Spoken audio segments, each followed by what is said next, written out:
Magandang araw po sa inyo lahat. Bago po tayo magsimula, huwag niyo po sanang kalimutan na mag-subscribe, mag-like, at mag-iwan po ng komento sa ibaba. Malaking bagay po sa amin ang inyong suporta dahil ito po nagbibigay sa amin ng lakas at inspirasyon para makapagpatuloy po kami makapaghatid sa inyo ng mga kwentong puno ng aral, inspirasyon, at magagandang mensahe sa buhay. Marami pong salamat sa walang sawa niyong pagtangkilik. At ngayon, samahan niyo po muli kami sa isa namang makabuluhan at kapanapanabik na kwento. Simulan na po natin.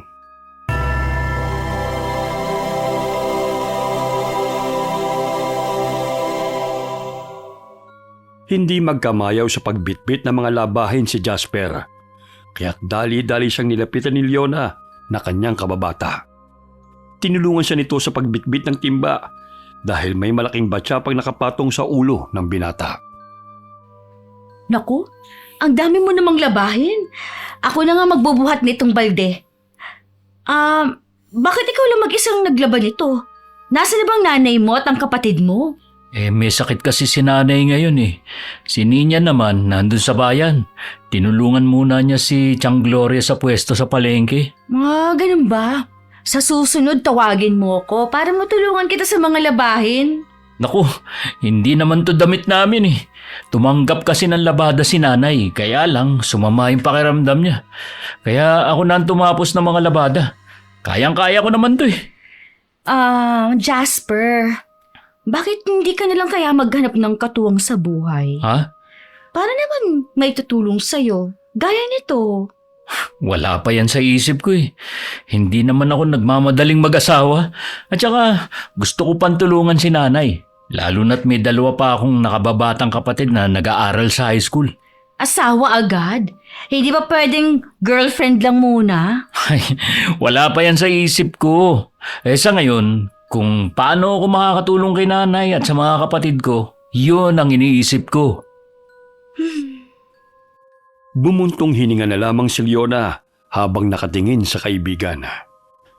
Mula pa pagkabatay malapit na siya kay Jasper dahil sabay silang lumaki at nagkaisip. Ako na magsasampay nito, Leona. Kaya ko naman to eh.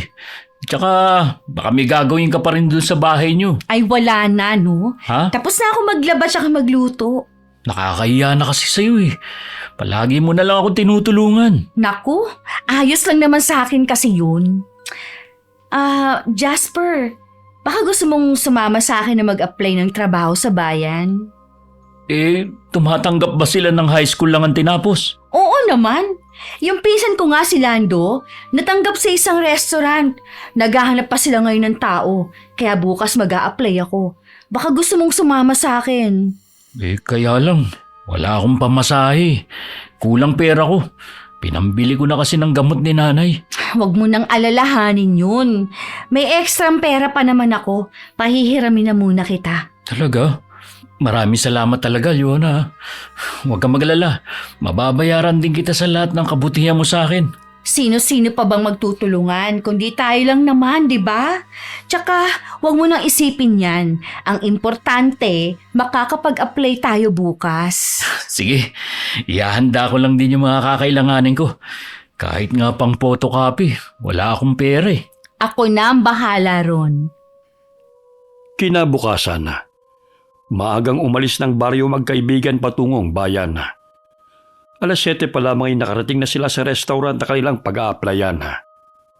Umanga ang dalawa dahil malaki ang gusaling yun. Sana matanggap tayo, no?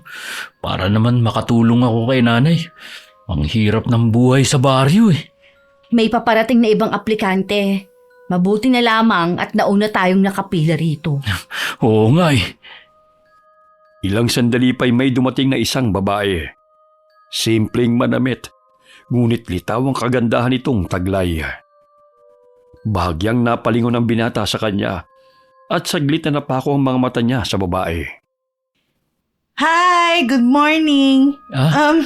Mag-a-apply ba kayo rito? Oo. Ikaw, mag-a-apply ka rin ba? Hindi. Sandali lang ha. Bubuksan ko muna ang office. Baka siya na yung mag-i-interview sa atin. Ang sabi ni Kuya Lando, magandang babae raw. Oo, napakaganda nga niya. Huy, Umayos ka ha. Baka hindi ka pa matanggap eh. Kung ano-anong sasabihin mo sa interview niyan.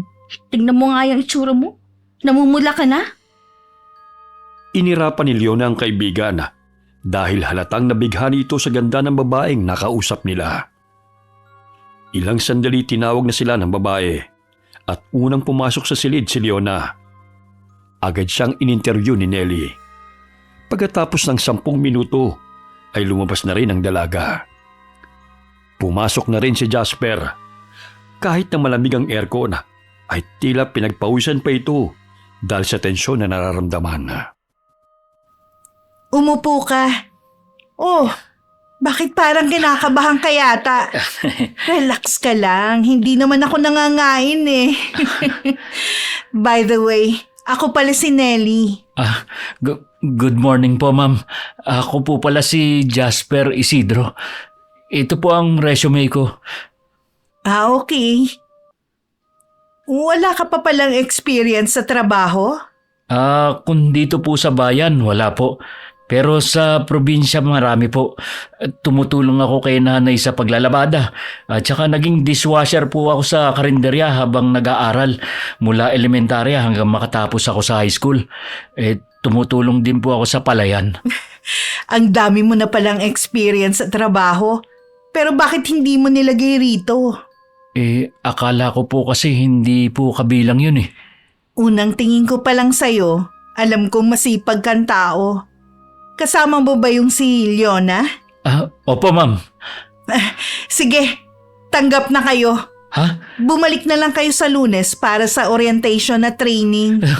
Talaga po, ma'am. Naku, maraming salamat po. Walang pagsidla ng tuwa si Jasper nang lumabas sa silid. Marami nang nakapilang mag-a-apply ang naroon at pinagtitinginan siya ng mga ito dahil sa malapad niyang ngiti. Grabe naman. Bakit ang tagal ng interview mo? Samantalang parang 10 minutes lang yun sa akin. Yona, tanggap na tayo. Ang sabi ni Ma'am Nelly, bumalik daw tayo sa Lunes para sa orientation at training. Talaga? Naku, mabuti naman kung ganun. Sinabi ko kasi sa kanya na wala akong contact number nung tanungin niya ako kanina. Wala naman ako cellphone eh. Mabuti na nga yun. Para hindi na tayo maghintay. Kailangan na talaga nila ng mga trabahador eh. Dahil kakabukas lang din ang restaurant na to. Pero saan tayo mamamalagi kapag nagtatrabaho na tayo? Wala pa naman akong kakilala rito sa bayan. Di maghahanap tayo ng marerentahang bahay. Problema ba yun? Marami kaya rito, no? Humiram pa ng pera si Jasper kay Aling Minda na madalas nilang utangan upang gamitin bilang panimula niya sa pagtatrabaho sa bayan. Maaga niyang sinundo si Leona, bit-bit ang backpack. Wala naman siyang maraming gamit kaya't ilang pirasong damit lamang ang kanyang dala at isang kumot. Linggo ng hapon sila aalis ng baryo at pansamantala silang manunuluyan sa bahay na nirerentahan ng pinsan ni Leona. Oh, Jasper, ang aga mo yata. Para naman makahanap pa ako ng matutuluyan. Nakakahiya naman kasi kay Kuya Lando kung makikipagsiksikan pa ako sa tinutuluyan niya. Mas mainam nang maaga tayong makarating sa bayan para makapaghanap pa ako ng murang rerentahan. Kahit na bed space lang muna. Ayaw mo ba akong makasama? Hindi naman sa ganun. Babae ka eh. Alangan na magtabi tayo sa pagtulog. Sus! Nung bata pa tayo, ganun din naman ang ginagawa natin. Kung saan-saan na nga lang tayo natutulog nun kapag napagod sa paglalaro sa bukid. Noon yun. Iba na ngayon, no? Hindi na kaya tayo bata. Nirerespeto ni Jasper ang kaibigan, kaya't minsan ay siya na lamang ang lumalayo dahil nakasanayan na ni Leon ang yakapin siya't halikan sa pisngi. Dalaga at binata na sila, kaya't nahihiya na siya kapag ginagawa yun ng kanyang kaibigan. Pagdating nila ng bayan, pansamantalang tumuloy ang magkaibigan sa bahay ni Lando. Ngunit naghanap ng murang mauupahan si Jasper. Nakahanap siya ng murang silid na malapit lamang doon, habang si Leon ay nanatili sa bahay ng pinsan nito. Nag-umpisang magtrabaho sa restaurant ang magkaibigan. Nadat na nila roon si Nelly bilang manager nila. Mabait ito sa mga empleyado at tumutulong sa pag-a-assist sa mga customer. Habang tumatagal ay naging malapit ito kay Jasper Madalas silang nag-uusap at mababanag sa mukha ng binata ang kakaibang saya kapag kaharap ito ang dalaga. O Jasper, nakapag-break time ka na ba? Hindi pa nga po, ma'am. Mamaya na lang po. 12:00 na oh. Kumain ka na, namumutla ka na oh. Halika, sabayan mo na kami rito. Naku, nakakahiya naman po, ma'am. Ano ba, pamilya na tayo rito. Huwag na kayong mahiya. Yung iba titirhan na lang natin ng ulam. Umupo ka na rito. Mamaya na yung mga hugasin. Naging dishwasher si Jasper sa restaurant, habang si Leona naman ay naging waitress. Kaya't madalas nakasabay ng mga dishwasher na kumain si Nelly na kanilang manager. Matanda ng 5 taon ang dalaga kay Jasper, ngunit hindi halata na 30 na ito dahil tila ba'y nasa 20 lamang itong tignan. Habang lumilipas sa mga araw, napapadalas ang pag-uusap ni na Jasper at Nelly hanggang sa magkamabutihan silang dalawa. Dahil sa kasipagan ni Jasper bilang waiter at dishwasher sa restaurant, ay napromote ito bilang supervisor. Deserve mo ang ma-promote, Jasper, dahil sa sipag mo. Halos hindi ka na nga nagpapahinga eh. Naku, maraming salamat po, ma'am. Hindi ko po inaasahan to. Ang mga katulad mo ang kailangan sa kumpanya. Masipag, honest at higit sa lahat maaasahan sa trabaho kahit na walang nagbabantay sa'yo. Hindi ko po sukat akalain na magiging supervisor ako. Kahit na high school lang po ang tinapos ko. Huwag ka mag-alala, Jasper. May mga seminars din naman at sigurado akong marami kang matututunan. Nandito ako para tulungan ka. Hindi napigilan ng binata na mapaluha at hindi sinasadyang mahawakan ng kamay ng dalaga bilang pasasalamat. Muling nagtama ang kanilang paningin, ngunit napangiti lamang si Nelly dahil nahulog na rin ang loob nito sa binata. Habang papauwi, hindi napigilan ni Leon ang tanungin ang kaibigan tungkol sa kakaibang kinikilos nito kapag kasama nila ang manager na si Nelly. Tapatin mo nga ako, Jasper. May gusto ka ba kay Ma'am Nelly? Kahit sino naman sigurong lalaki magkakagusto sa kanya eh. Maganda siya, mabait pa. So may gusto ka nga sa kanya? Hanggang tingin lang naman ako sa kanya eh.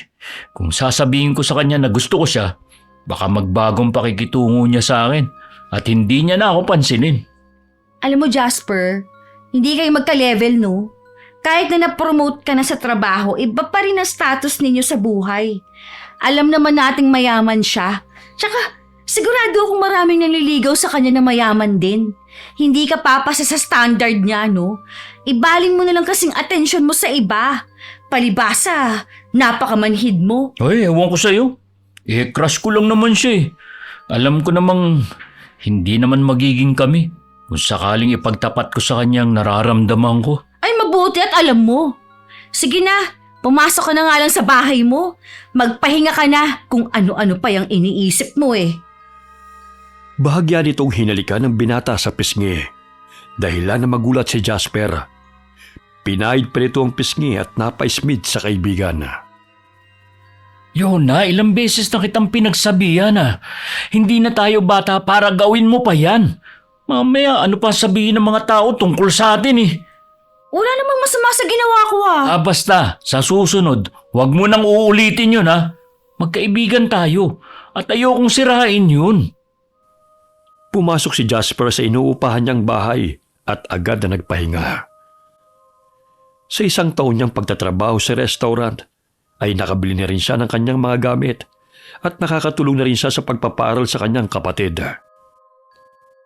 Kinuha niya ang cellphone nang tumunog yun. Halos hindi na maalis ang kanyang ngiti nang malaman na nagmula kay Nelly ang mensahe. Tila ba'y nawala ang hiya nito at hindi sinasadyang masabi ang kanyang nararamdaman sa dalaga. Buong akala ni Jasper ay magagalit ito, ngunit nagulat siya nang tumawa lamang si Nelly at tumawag pa ito sa kanya. Hindi nagtagal. Lumalim ang pagtitinginan ng dalawa. Hanggang sa manligaw si Jasper kay Nelly. Agad din siyang sinagot ng dalaga. Ngunit pansamantalang inilihim nila ang kanilang relasyon. Bakit ganyan ka na lang kung makatingin kay Mang Nelly, Jasper? Tsaka, hindi ka na sumasabay sa akin tuwing break time. Siya na lang palagi yung kasama mo. Ilang araw ka na rin hindi sumasabay sa akin sa pag-uwi. Kundi, madalas mo kasama yung babae na yun. Di ba sinabi ko na sa'yo? May mga lakad din naman akong importante. Tsaka hindi mo na ako kailangan hintayin pa. Bakit? Ano bang ginawa ng babae yun sa'yo para bigyan mo siya ng importansya? Siya na lang palagi ang bukang bibig mo. Hindi mo na nga ako sinasamahan kapag magpapasama ako sa'yo eh. Leona, hindi na tayo bata. May kanya-kanya na tayong buhay at landas na tinatahak. Itong pera, mag-taxi ka na lang. Huwag mo na ako hintayin sa pag-uwi. Ayoko nito! Gusto kong kasama kang umuwi. Namimiss na kitang makasama, Jasper. Uy, Leona, pwede ba huwag kang magdabog rito? Hindi ka na bata. Hindi na napigilan ni Leona ang umiyak dahil pakiramdam nito'y binabaliwala na siya ng kaibigan. Ilang sandali dumating sa kanilang kinaroroonan si Nelly. Tipid itong mimiti at lumapit sa kanila. Leona, may gusto sana akong aminin sa'yo eh. Ha? Ano yun? Kasi kami na ni Nelly. Pasensya ka na kung hindi ko sinabi sa'yo noon na magdadalawang buwan na kami may relasyon eh. Hindi totoo yan. Ha? Di ba sinabi mo sa akin na hindi ka pa handang makipagrelasyon? Ilang beses kitang tinanong na pero ayaw mo. Dahil sabi mo, gusto mo makapagtrabaho ka para makatulong ka sa pamilya mo. Jasper, tinulungan kita hanggang sa makahanap ka ng trabaho. Lahat ng makakaya ko binigay ko sa'yo. Pero bakit siya pa ang pinili mong mahalin? Matagal na ako naghihintay sa'yo. At hindi kita iniwan kahit walang-wala ka pa noon. Leona, nagpapasalamat ako dahil naging mabuti kang kaibigan sa akin. Hindi ko yun nakakalimutan. Pero hanggang doon lang talaga ang relasyon natin. Hindi ako papayag na magiging masaya kayo, Jasper. Simula sa araw na ito, sinusumpa ko. Mararamdaman ninyong sakit na pinaramdam ninyo sa akin. Leona, At pagbabaliwala mo sa akin. matagal ko na sinabi sa'yo na magkaibigan lang tayo. Hindi kita kayang mahalin ayon sa gusto mo. Bitiwan mo nga ako. Dahil ba maganda siya? May pinag-aralan at higit sa lahat mayaman. Hindi man ako katulad niya, Jasper. Pero lahat binigay ko sa'yo, makaraos ka lang sa hirap. Ngayong handa ka na at nasa maayos na buhay. Bigla mo na lang akong kakalimutan at mas pinili mo pa siya kesa sa akin. Leona, huminahon ka lang. Kung ano-ano na yung sinasabi mo eh. Paano ako kakalma? Sige nga! Kung hindi mo malang nakita lahat ng hirap ko para sa'yo!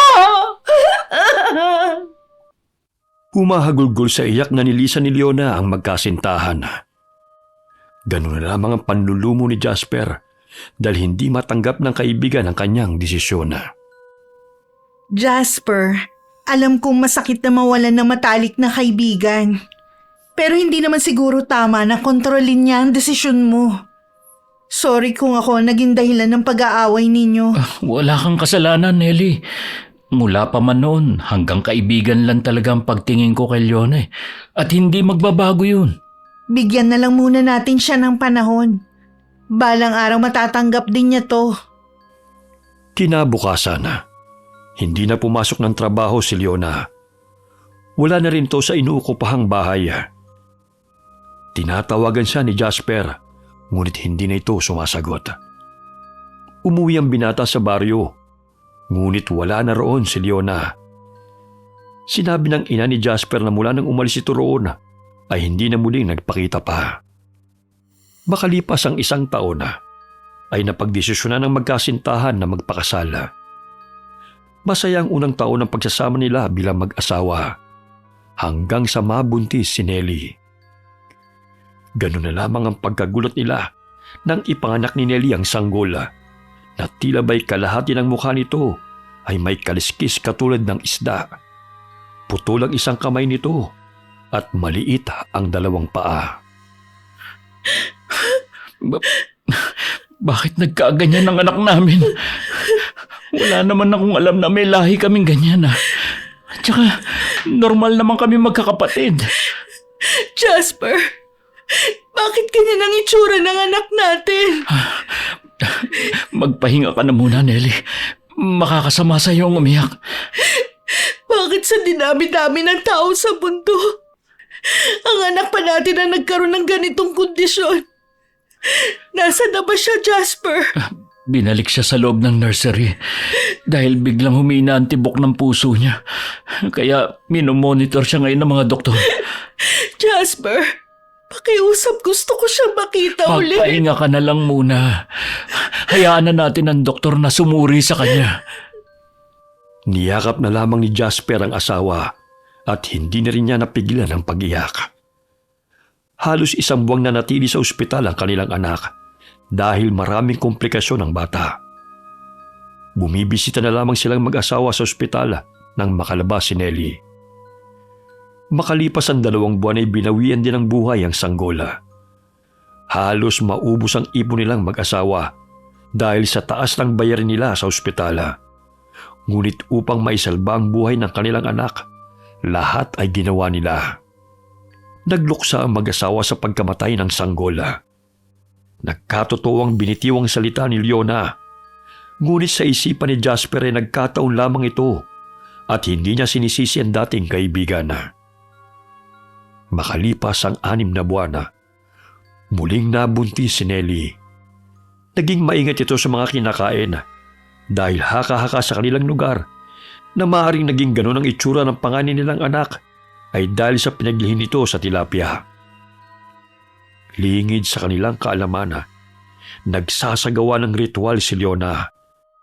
Sa tuwing kabilugan ng buwan, ay inilalagay nito sa palayok ang pinutol-putol na bahagi ng katawan ng manika. Nilalagyan din ito ng dugo at kaliskis ng bayawak at umuusal ng orasyon. Doon na rin ito naninirahan sa bundok kasamang tiyahin nitong si Armenia na may kaalaman sa kulam at sumpa. Simula nang mamatay ang ina nito. Ikaw na bata ka! Sino ba yung kinukulam mo, ha?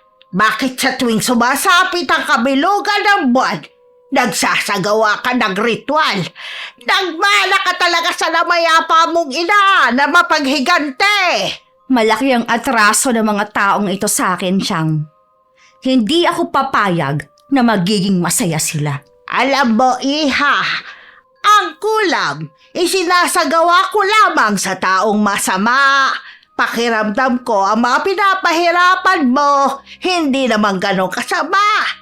Kaya tigilan mo na yung ginagawa mo.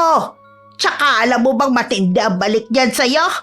Kapag nalaman nila na kinukulam mo sila. Wala akong pakialam! Ang importante, magdusa sila sa ginawa nila sa akin. Isinusumpa kong hindi sila magiging masaya habang nabubuhay ako. Ay, bahala ka riyan. Basta pinaalalahanan na kita, ha?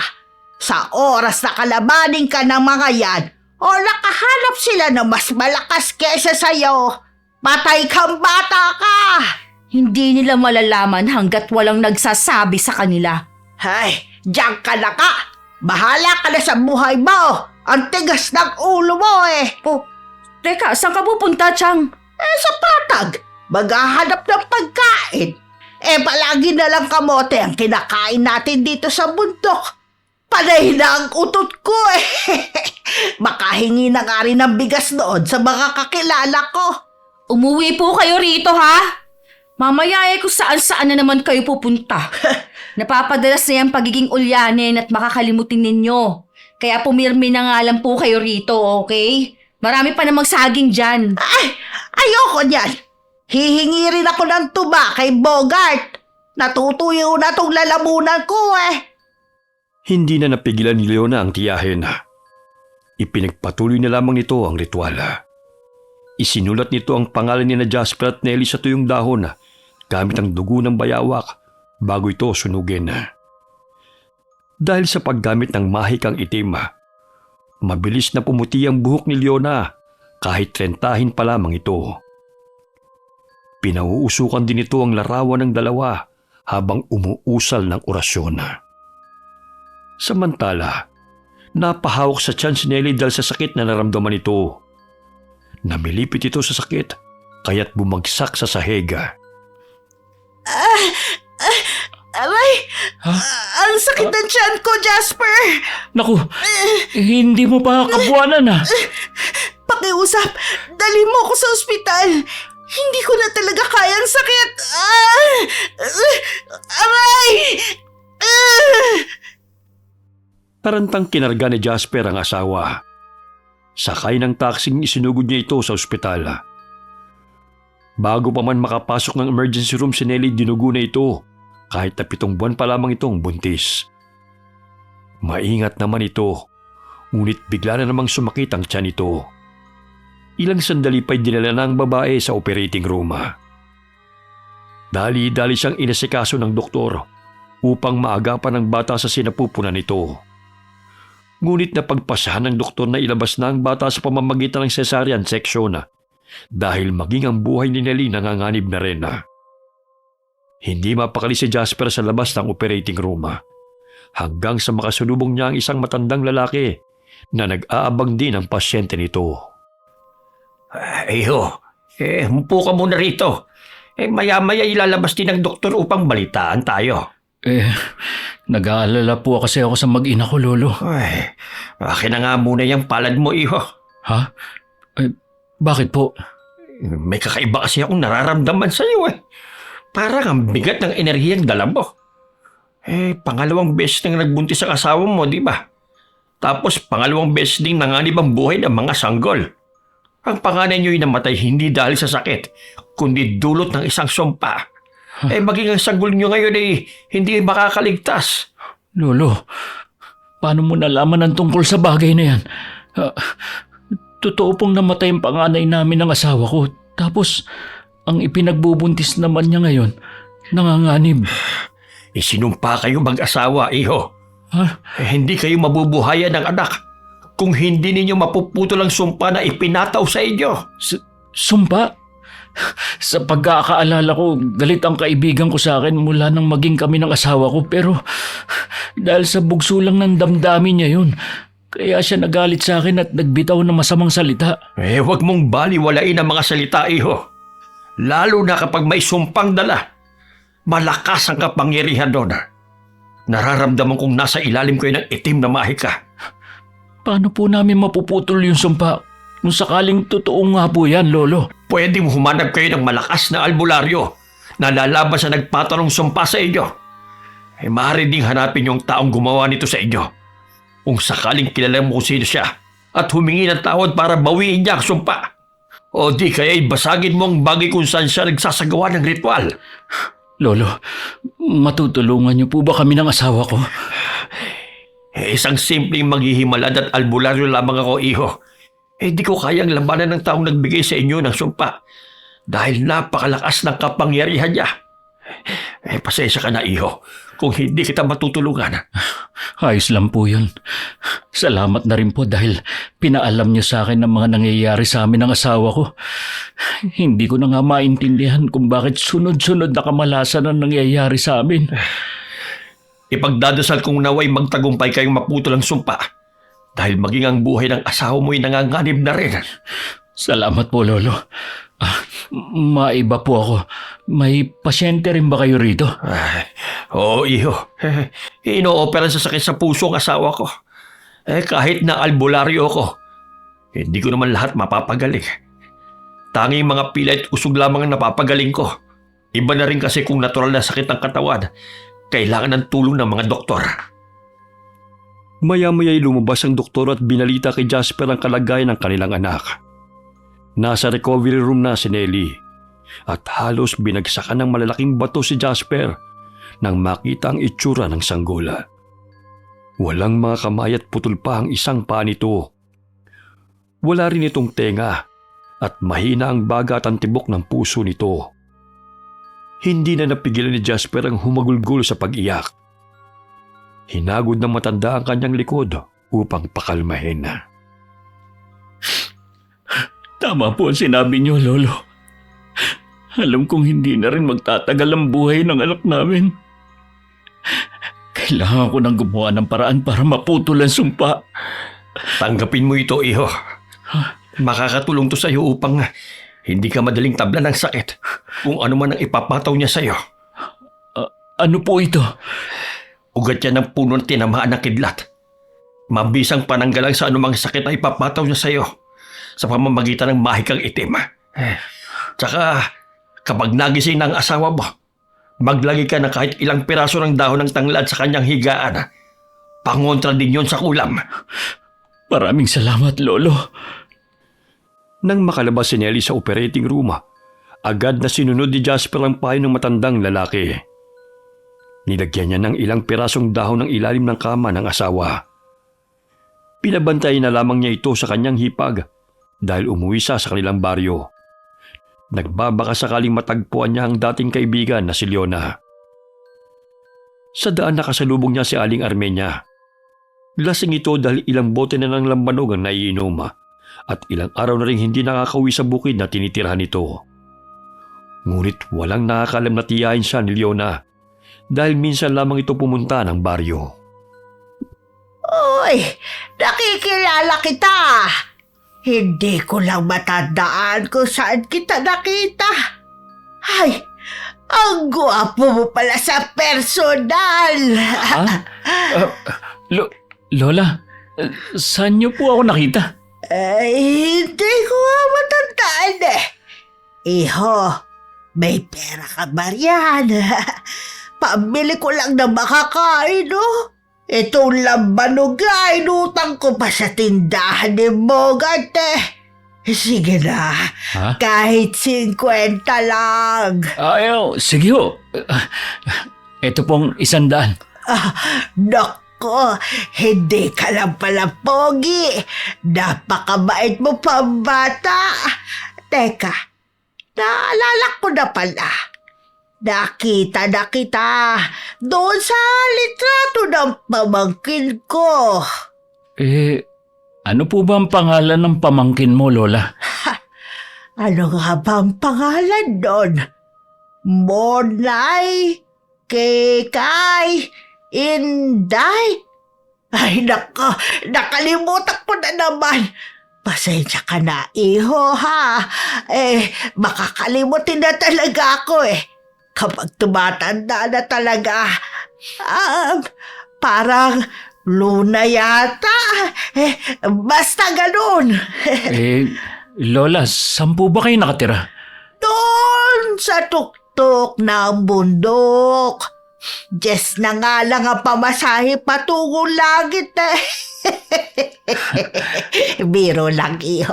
Kasi napapalibutan na ng ulap ang daan sa taas ng bundok eh. Pwede ba ako sumama sa inyo, Lola? Ano? Liligawan mo ko? Ha? Nako, matanda na ako, iho, para tumanggap ng manliligaw. Huwag ka na mag-aksaya ng panahon sa akin. Hindi po ako manliligaw. May hinahanap lang po kasi akong tao. Baka kilala ko po ang pamangkin nyo. Oh, sige. Ang pamangkin ko lang ang ligawan mo. Pero bago yon, dagdagan mo naman tong pera ko. Kulang tong 100 eh.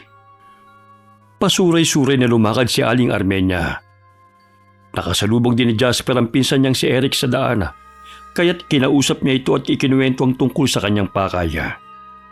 Sinamahan siya ng pinsan sa bukid at sinundan nila kung saan patungo si Aling Armenia. Nakakatulog pa ito sa daan dahil sa kalasingan. Sa tuwing magigising naman ito, walang tigil ito sa pagkukwento ng kung ano-ano. Hanggang sa mabanggit nito ang pangalan ng kanyang pamangkin. Ay, tama! Naaalala ko na! Leona pala ang pangalan ng pamangkin ko, iho! Ay, pasensya ka na dahil ulyanin na ako at makakalimutin. Talaga po? Bilisan na po natin ang paglalakad, Lola. Dahan-dahan naman, iho. Mamaya masubsob ako at hindi na tayo makarating sa bahay. Bakit ba gusto mo siya makita? Hindi naman yun kagandahan. May asim pa nga ako kesa sa kanya. Kasi gusto ko lang siya makausap, Lola. Hindi pa nga kayo nagkikita. Gusto mo na kagad siyang makausap. Ang pusok nyo talagang mga bata. Bukang niwayway na nang makarating sila sa tuktok ng bundok. Halos kinilabutan ng magpinsana nang makitang lugar na tinitirhan ni Aling Armenia. Maraming manikang nakakabit at may mga bungo pa na mga hayop. Nakaagaw sa pansin ni Jasper ang palayo kung saan nakasalang sa apoy. May bahid din yun ng dugo. Nanlaki pa ang kanyang mga mata nang makitang malaking litrato ni Nelly na nakadikit sa ibabaw ng puno kung saan naroon ang palayok. May nakabaon pang kutsilyo sa mismong litrato. Totoo nga ang sinabi ni Lolo. May taong sumumpa sa amin. Pasok kayo, iho. Pasensya na kayo sa bahay ko, ha? Dahil magulo. Kailangan ko sirain ang bagay kung saan sinasagawa yung ritual. Maaring ang palayok na yon at ang litrato namin. Ay, iho. Huwag ka nang pumunta riyan. Huwag mo nang pakialaman ang ginagawa ng pamangking kong si Monay. Siraulong babaeng yun eh. Pumasok na kayo rito sa bahay. Magpahinga lang muna kayo. Nakalimutan na naman niya yung pangalan ni Leona. Pambihira talaga siya. Babasagin na sana ni Jasper ang palayok nang biglang pigilan ni Leona ang kanyang mga kamaya. Matalim itong nakatitig sa kanya at malakasan itong itinulak. Nandilat ang mga mata ni Jasper dahil malaki ang pinagbago ng itsura ng dating kaibigan. Mabalasik at napuno ng puot ang mga mata nito. Paano ka nakarating dito, ha? At anong ginagawa mo rito? Alam kong ikaw ang dahilan kung bakit naghihirap kami ng asawa ko. Walang kasalanan ng mga anak namin. Bakit mo sila dinadamay? Kung ano man ang nangyayari sa buhay ninyong mag-asawa, ikaw ang dapat sisihin. Kasalanan mong lahat ng ito, Jasper. Dahil wala kang puso. Tama na, Leona. Tigilan mo na ang kahibangang ito. Hindi mo ko mapipigilan. Dahil sisiguraduhin kong hindi ka magiging masaya habang buhay sa piling ng ibang babae. Ay, Monay! Anong ginagawa mo sa bisita ko? Bastos kang bata ka! Bakit mo inaaway si Pogi, ha? Huwag mo siya kawain dahil siya nagbigay sa akin ng pamili ng bigas. Napakasalbahay mo talagang bata ka! Huwag tayong makialam dito, Chang! Malaki ang atraso ng lalaking to sa akin! Ano wag, ha? Bastos ka talagang bata ka! Minsan lang ako nagkaroon ng bisita, pinapahiya mo pa ako! Nilapitan ni Aling Armenia ang pamangkin at sinabunutan ito. Habang nag-aaway ang magtiyahin, ay dali-daling binasag ni Jasper ang palayok. Tumambad sa kanyang balintatawang mga manikang putol ang katawan. Pinunit din niya ang kanilang litratong may bahid ng dugo. Ilang sandali malakas na pumalahaw si Leona na animoy nasasaktan. Walang hiya ka, Jasper! Hoy! Tumayo kang Aryan! Anong kaartehan yan, ha? Ilang sandali sumuka ng dugo si Leona. Bumalik sa kanyang sumpa na ipinataw niya sa mag-asawa. Dahil sinira ni Jasper ang bagay na niriritualan nito, doon napagtanto ni Aling Armenia na naghihingalo na ang pamangkin dahil bumalik ang kulam kay Leona. Palakas ng palakas ang palahaw nito sa tuwing nasasaktan. Maya-maya'y nanghina si Leona at halos hindi na nito maigalaw ang katawan. Ikaw pala ang kinukulam ng pamangkin ko. Tsak na mamamatay siya dahil bumalik sa kanya ang kulam. Lola, wala po akong ginawang kasalanan sa kanya.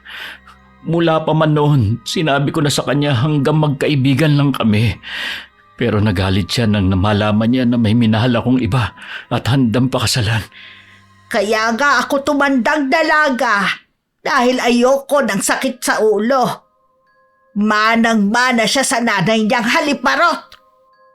Sige na, ako na ang bahala sa kanya. Pasensya ka na, iho, sa ginawa ng pamangkin ko sa buhay mo, ha? Alam kong malakas ang sumpang ipinataon niya sa'yo. Umalis ng bukid sina Jasper at ang pinsan nito sa bahay na magtiyahing mangkukulam. Ilang araw na nang hina si Leona hanggang sa tuluyang binawian ng buhay. Simula nang mamatay si Leona ay naging magaan ang buhay ni na Jasper at Nelly. Hindi na rin nagkakasakit ang babae tulad noon. Bumalik ng baryo si Jasper kasama ang kanyang asawa upang personal na magpasalamat kay Aling Armenia. Ngunit nadatna na naman nila itong lasing sa tindahan ni na Bogart. Nangako si Jasper na siya na magbabayad sa lahat ng utang na matanda sa tindahan, kaya't napangisi ito ng malapad dahil sa tuwa. Makalipas ang 1 taon muli na namang nabuntis si Nelly.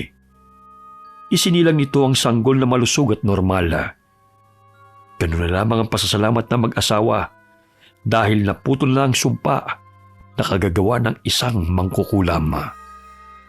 Wakas. Okay, sana po nagustuhan niyo ang kwento namin ngayon.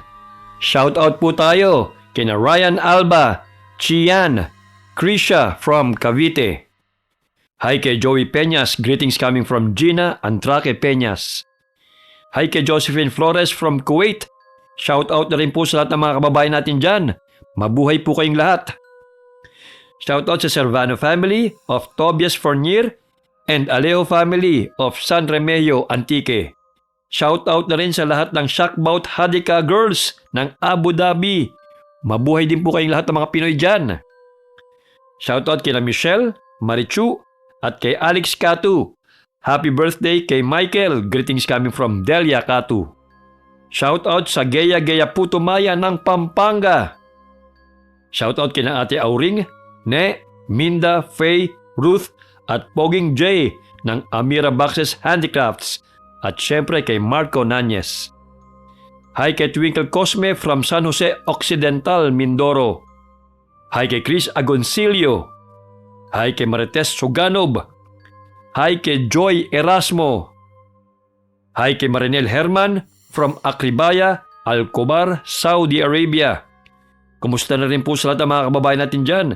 Mabuhay po kayong lahat. Shout out kay Mel D from Malaysia. Shout out na rin po sa lahat ng mga Pinoy dyan sa Malaysia. Mabuhay po kayong lahat. Hi kay Ann de la Cruz. Shout out kay Nympha Aruta na nasa Hong Kong. At sa lahat po ng mga kababayan natin dyan sa Hong Kong, mabuhay po kayo. Hi kay Jesselyn Escalso at sa buong Unifiber family. Greetings coming from Mary Joyce Almero. Alright, kung nagustuhan niyo po ang kwento namin ngayon, sana po ay huwag niyong kalimutan na mag-subscribe, mag-like, at mag-comment. Huwag niyo rin po sana kalimutan na suportahan ang bagong channel ni Miss Gwen, ang Gwen Stories. Malaking tulong po ang inyong pagsuporta para magpatuloy po ang aming mga channels. Muli po, marami pong salamat sa inyong lahat and God bless all of you. Oo naman. Ang pinsan ko ang si Lando, natanggap sa isang restaurant. Naghahanap pa Uy, sila sorry. ngayon ng tuwing Malakas yun. ng tao. Kaya bukas. Oh, Jasper, ang aga mo yata. Para naman makahanap pa ako ng matutuluyan. Tapos yung ganun. Sinabi ko kasi, may aawit eh. Siya na lang palagi ang bukang bubugi. Bukang bubuyog mo. Balang araw matatanggap niyan. Nakumalaban sa nagpataw ng ay pucha, ano pala. Pwede kayong humanap ng malakas na albularyo na kumalaban sa Pwede humanap kayo ng mga Hindi mo ako mapipigilan. Dahil sinisiguro ko. Ano to? Sisiguraduhin ako